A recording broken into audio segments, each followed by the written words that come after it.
భక్త ఈరోజు మీ పేనాస్థానానికి ఎవరు బలవుతారో చూస్తూ ఉండాలి. అరే రే సాంబ్రాణి కడ్డీలు అయిపోయినాయే. అగర బత్తీలు అమ్ముతావు, సాంబ్రాణి కడ్డీలు అమ్ముతావు, అగర బత్తీలు, సాంబ్రాణి కడ్డీలు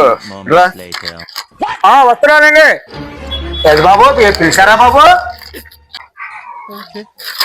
బాబు గారు మీకేం కావాలండి? నీ దగ్గర ఏం బ్రాండ్ ఉన్నాయి? అంబిక సైకిల్ బ్రాండు, 3 రోజు, ఎన్టీఆర్ బ్రాండ్ ఉన్నాయా? హలో అట్లా మాట్లాడకండి, ఇది దుబాయ్ నుండి తెప్పించిన సరుకండి బాబు. ఏదో నాసి రకం లాగా ఉంది. అసలు రేట్ ఎంత ఇంతకే? ఏ ప్యాకెట్ అయినా 250 రూపాయలండి బాబు. ఏంది అధిక రేట్లు చెబుతున్నా? అంత లేదా రేటు? మాకు తెలియదు ఏంది కడ్డీల గురించి.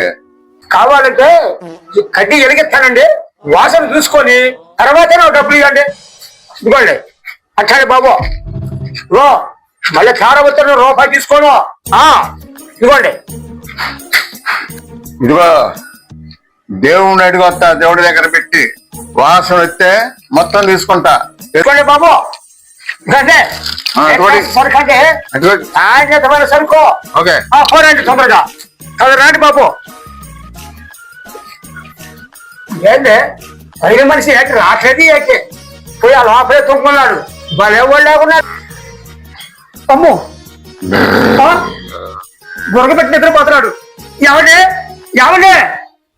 ఏంటంటే పొద్దున్న ఏదో దారం దొరికింది, గురకబెట్టి నిద్రపోతున్నాడు. భలే బేరం దొరికింది నాకు. ఏటో ఏవో అంత నాకు పొద్దున్నే ఏదో బేరం. మీ దుంపల్ మీరెక్కడ తయారయ్యారా బాబు? వెళ్ళాడా స్వామి? ఇక నెల దాకా దోకాలేదయ్యా.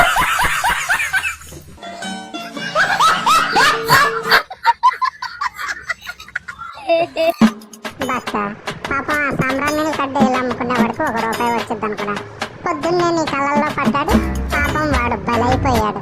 మామూలుడివి కాదు నాయన నువ్వు.